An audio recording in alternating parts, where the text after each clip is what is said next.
नमस्कार. महात्मा गांधी राष्ट्रीय ग्रामीण रोजगार हमी योजना, आपण सगळेच तिला नरेगा या नावाने ओळखतो. ही योजना म्हणजे आपल्या ग्रामीण भारतासाठी एक जीवनरेखा आहे. लाखो कुटुंबांना जगण्याची उमेद आणि महत्त्वाचं म्हणजे त्यांच्याच गावात हाताला काम देणारी ही देशातली सर्वात मोठी योजना आहे. हो, अगदी बरोबर. म्हणूनच नरेगाला आपल्या ग्रामीण अर्थव्यवस्थेचा कणा किंवा आधारस्तंभ मानलं जातं. विचार करा, गावातल्या गावात काम मिळाल्यामुळे लोकांना किती मोठा दिलासा मिळत असेल, विशेषतः अशा काळात जेव्हा शेतीची कामे संपलेली असतात. आणि या योजनेची व्याप्ती किती प्रचंड आहे याचा अंदाज या आकड्यावरून येतो. देशभरात तब्बल 5 ते 6 कोटी लोक थेट या योजनेवर अवलंबून आहेत. केवढा मोठा आकडा आहे हा. यावरूनच या योजनेचं महत्त्व आपल्या लक्षात येतं. पण मंडळी, यावर्षी ही जीवनदायी योजना एका खूप मोठ्या कारणामुळे चर्चेत आली आहे. एक असा काही बदल झालाय ज्यामुळे लाखो मजुरांमध्ये प्रचंड नाराजी आणि निराशा पसरली आहे. झालंय असं की गेली 20 वर्षे एक परंपरा होती. दरवर्षी 1 एप्रिलला नरेगाच्या मजुरीमध्ये वाढ व्हायची. पण यावर्षी केंद्र सरकारने ही परंपरा पहिल्यांदाच मोडली आहे. मजुरीत कोणतीही वाढ न करता ती जैसे थे म्हणजे आहे तशीच ठेवण्यात आली आहे. आता या गोठवलेल्या मजुरीचा नेमका अर्थ काय होतो, विशेषतः आजच्या वाढत्या महागाईच्या काळात? याचा मजुरांच्या रोजच्या जगण्यावर काय परिणाम होतोय ते बघूया.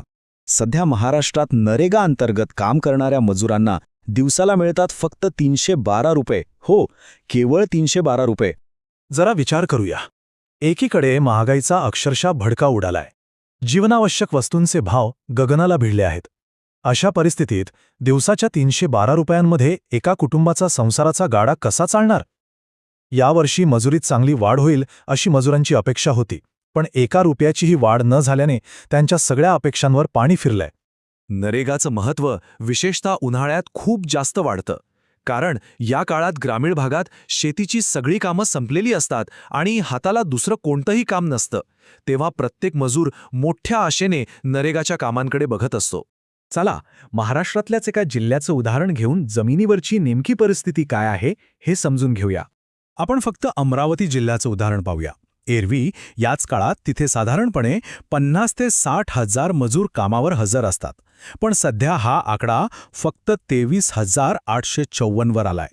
आता यामागे आणखी एक अडचण आहे.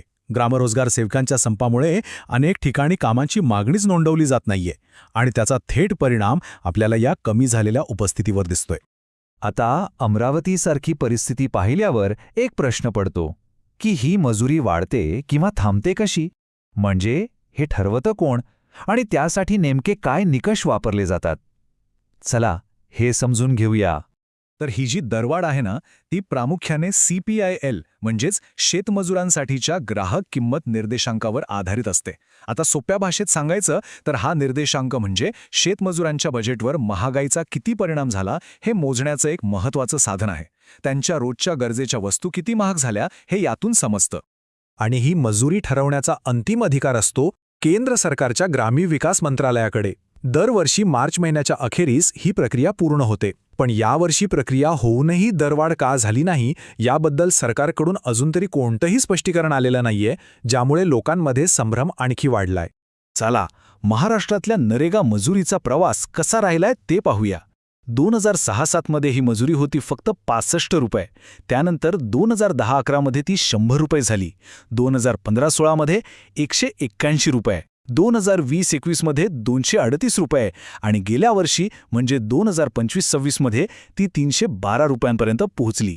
पण यावर्षी म्हणजे 2026-27 साठी 0 वाढ. हा आकडा 312 रुपयांवरच थांबला आहे.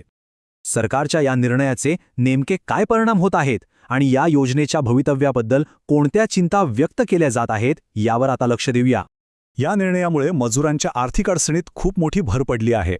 ग्रामीण रोजगाराचा कणा मानल्या जाणाऱ्या नरेगाच्या मजुरी वाढीला असा ब्रेक लागल्याने शेतमजुरांचं बजेट पूर्णपणे कोलमडलं आहे आणि एक भीती व्यक्त केली जाते की जर मजुरीच परवडत नसेल तर भविष्यात लोक नरेगाच्या कामांकडे पाठ फिरवतील का?